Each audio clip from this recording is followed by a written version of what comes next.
Welcome to The Conscious Entrepreneur, the only podcast 100% dedicated to the well-being of entrepreneurs. It's where founders come to sharpen their edge from the inside out and lead with clarity, connection, and purpose, without buying into hustle culture or burning out. Hit subscribe right now so you never miss an episode. Let's get started. Welcome to The Conscious Entrepreneur, Sue Heilbronner. It's wonderful to have you here. Thank you so much, Sarah. Thanks for having me. Yeah, we're going to have a great conversation today about your new book called Never Ask for the Sale. And this book essentially promises us that it is going to supercharge our business with the power of passionate ambivalence. So this is a new way of thinking about sales and maybe a little bit of a contrarian idea. I'd love for you to explain to our listeners what this big idea means to you. Sure. The idea is, first of all, it's an outgrowth of spending a lot of time as a sales leader or a founder of startups and as a venture capitalist, and now running my own solopreneur business for the last 10 or so years.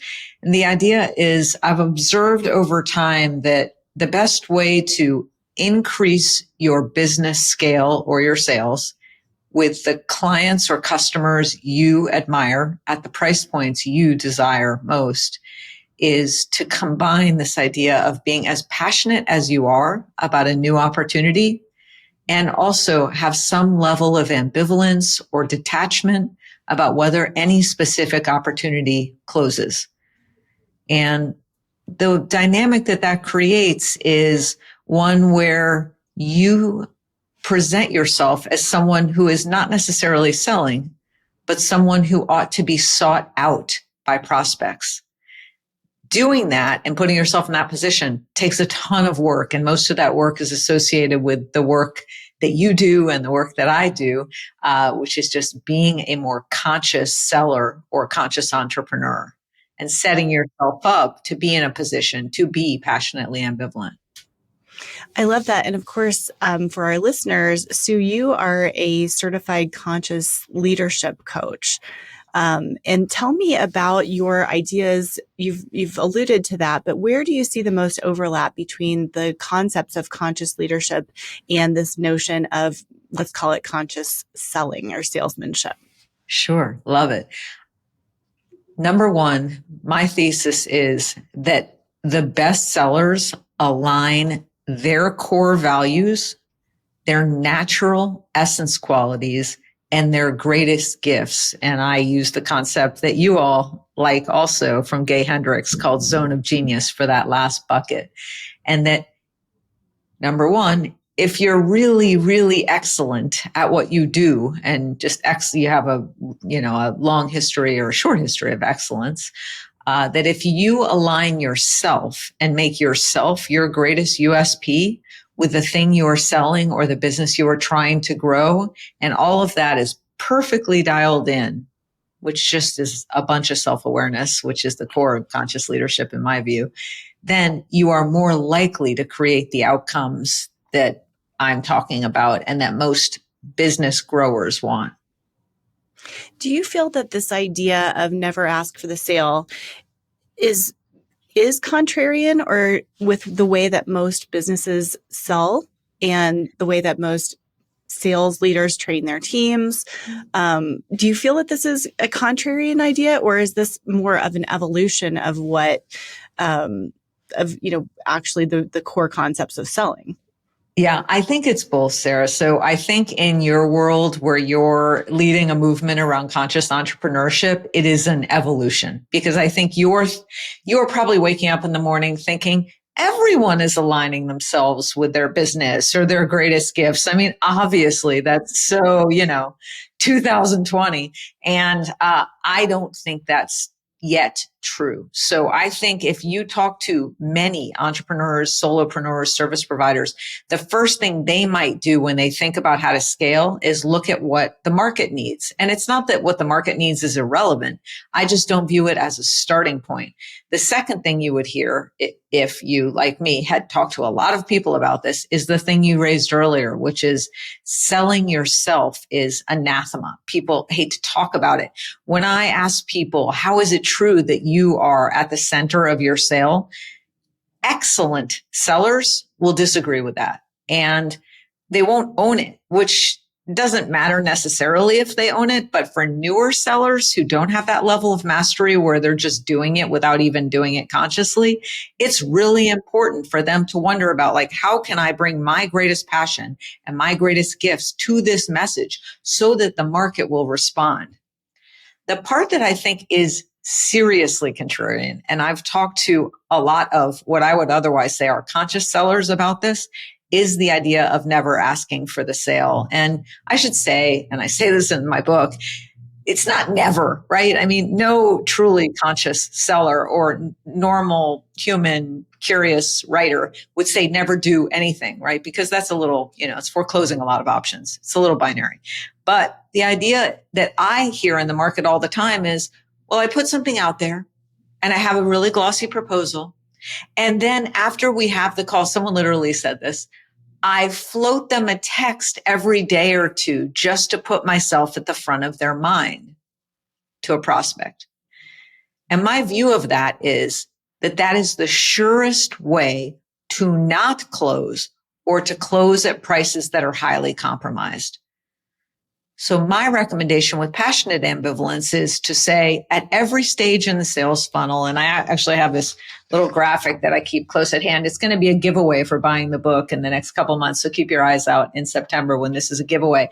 But this is an analysis of passionate ambivalence at every stage in the marketing and sales funnel. And at that fit call proposal stage, passionate ambivalence is really important. I don't float anyone a text.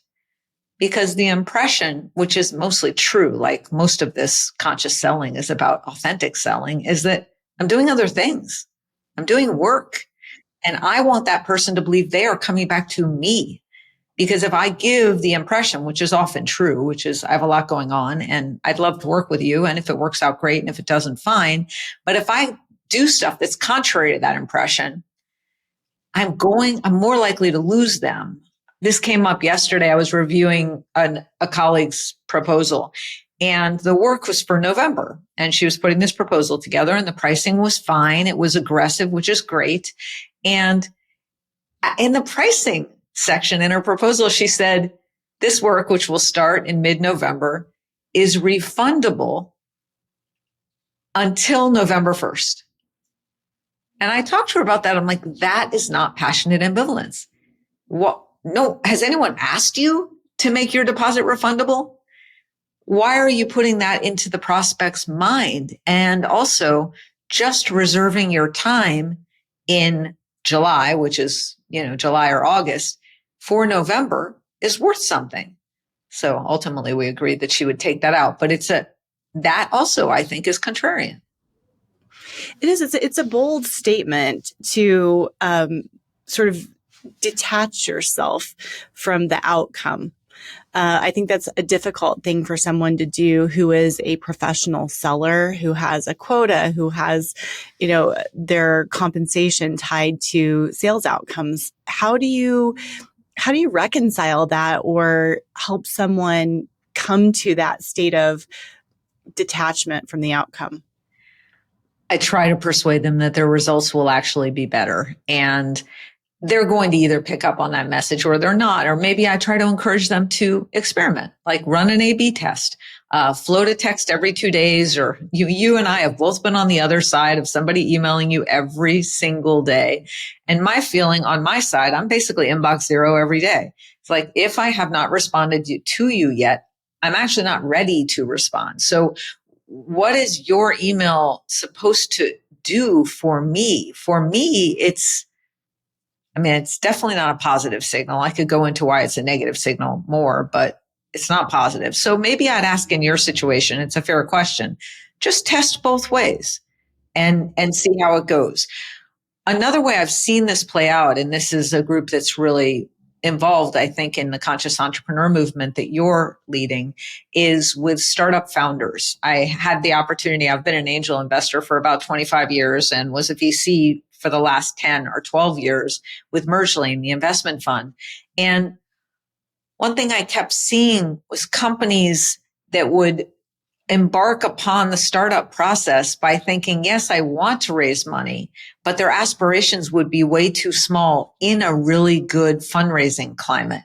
So I would see entrepreneurs coming into the Merge Lane Accelerator, for example, and their idea would be, okay, sure, we'll raise money. And what we want to raise for a venture-backed business is $75,000. So they would want to take the stage at demo day where there would be 400 or 500 qualified, maybe not all qualified investors, lots of family and a bunch of qualified investors. And they would say, we want to raise $75,000. And that's another good example, in my view, of playing small, a limiting belief. Yeah. And that's just the thing. That's before you even get to the fit calls and the asks, like, how can we clear the blockers around what's possible? So it was the same idea, though, is trying to help these founders understand you need to be authentic. You can't lie, of course, but some small percentage of how to sell a new startup concept is sizzle factor, excitement. The train is leaving the station. You can't really bluff, but you also can't undersell your opportunity. And going on stage and asking for a tiny bit of money is something that's going to make investors think that you are playing small. And it's counter to the principles that I espouse.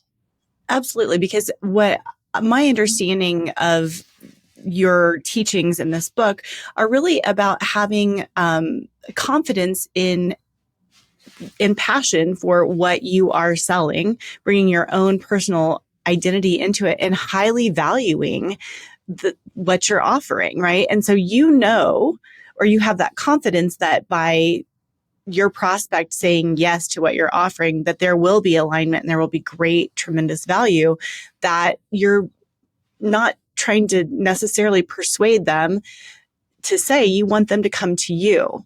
Yes. And say, yes, this is right for me, as much as you're trying to convince them or persuade them. And maybe you're not even trying to convince or persuade. I don't know how you feel about those words.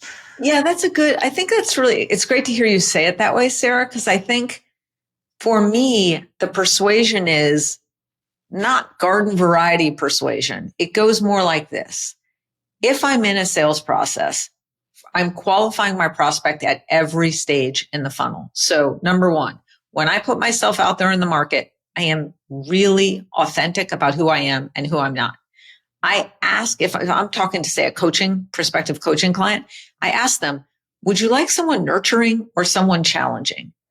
Now, if I'm only trying to persuade someone to work with me, I would not ask that question. It's a disconfirming question. If they say nurturing, I'm going to say, I'm not your person, but I have someone who is.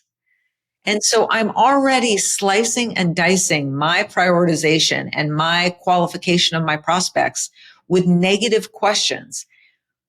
Part of that, at least as a buyer, I find very persuasive, because I find at the end of a series of qualification gates, if I still feel like a fit with someone who's selling me something, and presumably they feel like a fit with me because it's a mutual exercise, selling is mutual, then my thought is that last step of writing a check or whatever, sending an ACH, is no problem, because we passed a whole bunch of gates already to ensure that our priorities, our personalities, our goals are aligned. I find that persuasive. It is persuasive. I think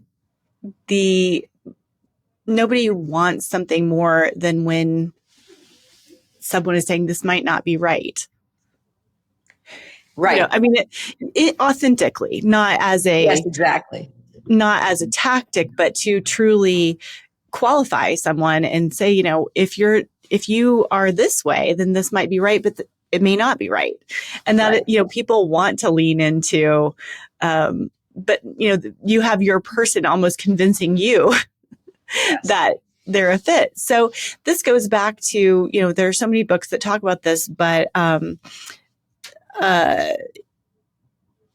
the book, I'm trying to remember which book it is talking about everyone should always be a buyer. So even though you're the seller, you're also the buyer. You're qualifying the prospect to make sure that they do actually align with your ideal customer and that you're going to have success in the end of the yes. engagement, right? That's what we really all want. Yes, because, and just to use that specific example of me as a coach, it's not that I'm not nurturing. It's just that it wouldn't be the first thing somebody says about me if they meet me for 10 minutes at a party that, oh, Sue, she's so nurturing. It just wouldn't be that. They would say something like, oh, she asks good questions. They might say that. Or she wants to go deep. They might say that. So if I get the wrong person, we're not going to be successful together. I'm not going to be happy. It's going to be an energy drain to do that work. Now, I should say, Sarah, for somebody who's at the very beginning of their sales career or their process where the rent is due, when that was my situation, when I left my last corporate job, I did all sorts of things creatively to establish that working on my own could be a viable thing. I wasn't as particular. I was still starting to lean into some of these concepts. This is sort of core to who I am, but I needed that first $1,000 a month retainer 10 years ago. I needed it. That's nothing like what my rates are now, but that's another piece of passionate ambivalence is how you price. And at the beginning, when there's a need, when there's a budget that needs to be satisfied personally, there might be more compromises. And I want to be sure to say that because I think that's real. The other thing is, if you are doing the things that I talk about and never ask for the sale, this is not a be all end all for everyone. If you're doing it and it's not working, that's important. Like, don't keep doing it for 5 more years. If it's not working, something else is off. And I encourage readers and entrepreneurs all the time. If something feels off, you've got a product market fit problem, or you've got a pricing market fit problem. And you need to go back and look at what you are presenting and whether, in fact, the thing that you are being in the world or the thing that you are selling or the way that you are selling it by injecting yourself in the sales process is viable, because it may not be. Right. When you think about, who this book is for and who you think it would most help, it does feel very aligned with service-based businesses more so than product businesses. Would you agree that this book is maybe more actionable or more of a practical strategy for somebody who's selling those types of services? I think it is most useful for somebody doing that, yes. However, I think that every single thing in this book is relevant to a founder of a startup from the very beginning of their idea for a startup. And I also think that even if you're selling a SaaS product as an account executive at a software company, if you can find a way to connect your gifts and your deepest passion with that software widget you're selling, you will be way more successful. Also, the other thing is, if you can take some of the lessons about doing fit calls and qualification and bring those to your sales process as an AE, quality listening, excellent questions, ensuring that your solution is an exact fit to the needs of your customer, and some of the tools and exercises that are in this book, you will be more successful for sure, and you'll be happier. That's wonderful. Could you elaborate on some of the practical tools that listeners will find in this book that will help them in their work? Particularly, you talk a lot about fit calls and maybe your take on those. I'd love to have you share a little bit of that. Sure. Thank you for asking. By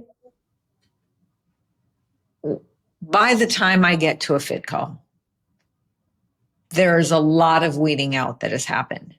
And sometimes, as we already alluded, that's happened because I've, determined that we are not a fit. Maybe someone else is a fit. Sometimes I have done pricing qualification to be sure that they can at least hit my pricing floor so that it's not a waste of both of our time. Sometimes because of, the web, a lot of the incoming leads that I get are not real. They're not necessarily bots. You can sort of weed those out. I'm sure you have this experience too. But some of them are people who are reaching out to 12 people because they want to talk to different companies and get, comparative pricing and send a report to their boss. And when that happens, I don't mean to ignore your question, but this all leads up to what the fit call is. I respond, and I almost always give any incoming lead homework. Do something. Go look at my site, go look at my options, read my blog extensively, read my blog and see what's interesting and why it might be exactly the right fit for your company. And I will say something like, if you are talking to more than 3 people or 3 companies about this opportunity, thank you for reaching out. But I've learned it's not worth my time to participate in those processes. So by the time I get to a fit call, we're already pretty dialed in. And I just want to say that last part is another disconfirming question. I'm doing 2 things. I really don't want to use my time in a giant cattle call. That's true. The percentage likelihood of that closing is too low for me to make it worthwhile. But the second thing is I'm letting them know that I think of that as a waste of time and that I think of myself as special and I want them to value my time as I would value their time. So we've already arrived. If we passed all those gates, here we are, we're in a fit call. In that fit call, I am trying to achieve a number of things. Number 1, obviously, I'm trying to find out what that prospect needs. Number 2, I am trying to let them know who I am. And with you, by the way, I have a number of exercises about your 30-second and 2-minute bio in the book. I think that are really, really productive just to dial that in. And number 3, I'm trying to give them something of value. So I have occasionally talked to consultants who say, well, I'm going to hold my valuable stuff back to when they pay me. And I'm sure that's a viable approach. I can't say it's not. It's not my approach. My approach is if I get into a call, given the rates that I charge and the fact that I do not bill by the hour, which is another thing we could talk about if you wanted to, just billing strategies, but they're going to have to take a big leap to pay my fee. And it's not going to be something they'll be able to measure hour by hour. I want to give them something. This is how much value I can deliver you. Here's an example. Now, being able to create that in a 30-minute call takes practice, expertise, but gosh, it's a heck of a lot easier if you're already aligned with your greatest gifts so that the call itself is in your zone of genius. When you think about your experience in writing this book, are there things that have surprised you about yourself and how your sales philosophies have evolved through the writing of this book? Or have they only become more so? Have they become more concentrated and more certain? Or have they evolved since you sat down to write this book? I don't want to write a BS sales book like, grow your business, this is a silver bullet, blah, blah, blah. That just seems false to me, right? In order for people to really be successful, they have to take whatever thoughts I have and make them their own and adapt them to themselves. So that was a little bit of I had so much conviction about so much of this book. But as I thought about every reader who might read it, I really increased my sensitivity to different kinds of people or people at different stages of their lives. And also in our current climate with so many layoffs in the government and so many tech layoffs, I'm really sensitive. There are a lot of people who maybe not by choice will be embarking upon a side hustle or a main hustle because it's their only option. And I wanted to be sensitive to those people. So in working with my editor, one thing she really injected in my thought process was relatability. And the book became more relatable as it got edited. It became more broadly appealing as it got edited. The tent got bigger. And I think that made it a better book.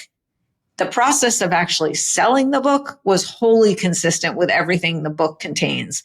I found an agent quickly through friends, and the agent and I agreed we were going to try to sell this book in 2 weeks. And if it didn't sell, I had a backup plan of self-publishing. And that kind of a backup plan is a really good enabler of passionate ambivalence. And we were on the same team. We worked, we sharpened the proposal. We did all this incredibly fast. We had 2 or 3 weeks to beat Thanksgiving, at which point we figured most of the industry would be on holiday quite a bit. And it worked. So it was also kind of interesting selling something when all the editors knew that I was using a tool that they had just read about in my proposal. And so seeing if it would work. But that's actually an amazing, strangely meta experience, isn't it? Yes. Telling someone exactly how you're going to try to sell something to them has got a real duality to it there. Yes, That's kind of great. Right. That's funny. A sales team leader, maybe someone in a sales organization who's trying to help younger, newer sellers succeed.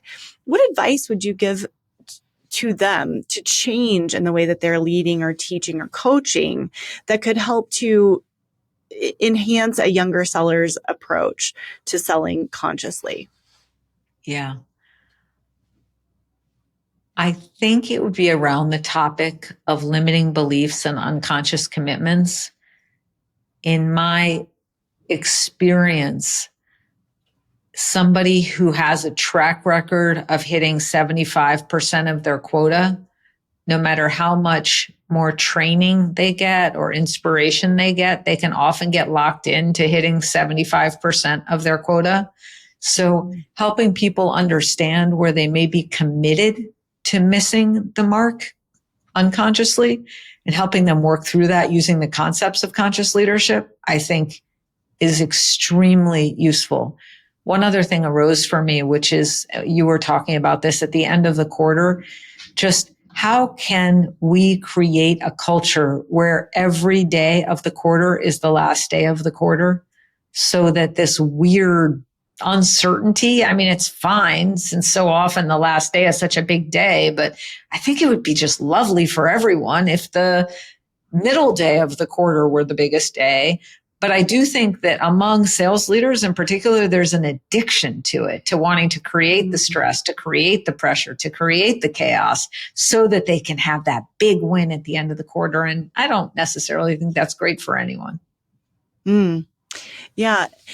Could you speak a little bit more about the, like the unconscious upper limits, kind of idea and how you would help someone overcome those unconscious commitments? I'd love for you to expand on that idea, because I think it's one that people may not realize that they have an upper limit problem. They might not realize these things are happening to them, and they might not know actionable, practical things that they can do to understand it or overcome it. Yep. So just to give credit where credit is due, the concept of unconscious commitments is first documented, I think, in 15 Commitments of Conscious Leadership. And the concept of upper limits, which I regard as a specific kind of unconscious commitment, is from Gay Hendricks, again, in his book, The Big Leap. So first, the idea of an upper limit is that we get accustomed to a certain level of success, to thinking that there is a ceiling on what is possible for us. And once we have that in our minds, this happened the other day. My stepdaughter, I guess is what she is. Her sister is going to live in a foreign country. She just graduated from college, and she's going in September on her own to live in this foreign country. And her sister said, well, of course she's nervous. She's going by herself to live in a foreign country. And I thought, maybe she's nervous, but somewhere in the chemistry was a story. If you go and live in a foreign country by yourself, you should be nervous. That's a story that comes from very early on. And we all have our versions of those stories. Those might be limiting beliefs. They might be judgments. People who have wealth are not nice, are not generous, are jerks. They might be, my parents were only reached this level of economic success, and so this is what I'm used to. They might be, if I got more successful, one of the upper limit problems, then I would alienate other people in my friendship group. So I don't want to break that ceiling because I still want to maintain my connection to my friends. So it could be from a host of sources that you have upper limit thoughts. What tends to happen when you get close to breaking an upper limit, so when you get close to breaking 75% of your quota, is you get uncomfortable. And that comfort takes you out of your rhythm, out of your flow that got you to 75%, and your ability to get to 90 unconsciously is co-opted by your unconscious. So the recommendations that I've learned and that I recommend on how to deal with these things is when I've identified somebody who has an upper limit belief or say an unconscious commitment to staying at the same level as they are in their business or playing small, I try to help them get increased awareness of what that unconscious belief is and make the unconscious conscious. Again, moving from autopilot to choice. So they usually don't see it. If you ask somebody, what are you gaining by staying at 75% of your quota and not exceeding it? They will look at you like you're insane. They will say, I'm trying to exceed it all day long. Mm-hmm. And I will say, well, is it true? I mean, let's look at the last 3 years. Where have you been? 75%. Okay. The best way to know what you're really committed to is to look at the results. 75%. Are there any other areas I might ask of your life where you want something, you say you want something, but you're consistently producing something else? And if that's true, let's look at every one of those examples in your life. And then let's look at what you're getting from that performance level. And usually there are a ton of benefits. I don't have to put myself out there. I don't have to take the risk of looking like an idiot by getting over my skis. I don't have to abandon my friends who might think that I'm high and mighty if I bring home my entire bonus for the quarter.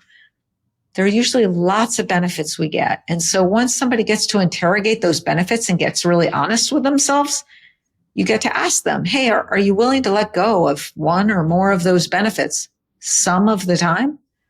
Usually by the time they get this conscious, they're pretty aware and often pretty willing to let go of at least something.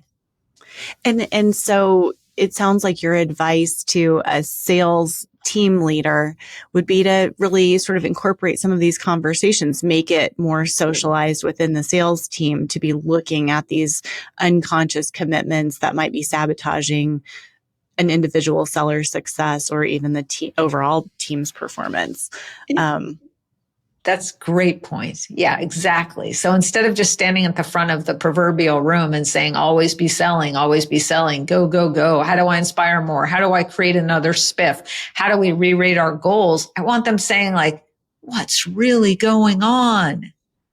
Let's get self-aware. All of us, by the way, because often the sales leader is part of the situation. Oh, no doubt. Creating that culture. So it's interesting. Always be selling versus never ask for the sale. Right. Yeah. It's great. Sue, what a great conversation. Thank you so much for writing this book, for sharing it with our listeners. And I think there's so much to learn from what you're offering. And I love that there's some real practical applications within your offering. So I'm excited to have our listeners check it out. It should be on the shelves by the time this episode is coming out in September. So I'm thrilled to support you and this great book. Thank you, Sarah. And thank you so much for being generation 2 of the Conscious Entrepreneur podcast. I'm really excited to see with all of your gifts and all of your experience, what you do with this initiative, which I love so much. Well, thank you very much. Thank you so much, Sue. Thanks for watching The Conscious Entrepreneur. If something landed for you, will you leave a comment? I'd love to hear what you thought. And if you haven't done it yet, hit that subscribe button so you never miss an episode. Thanks so much, and I'll meet you here next week.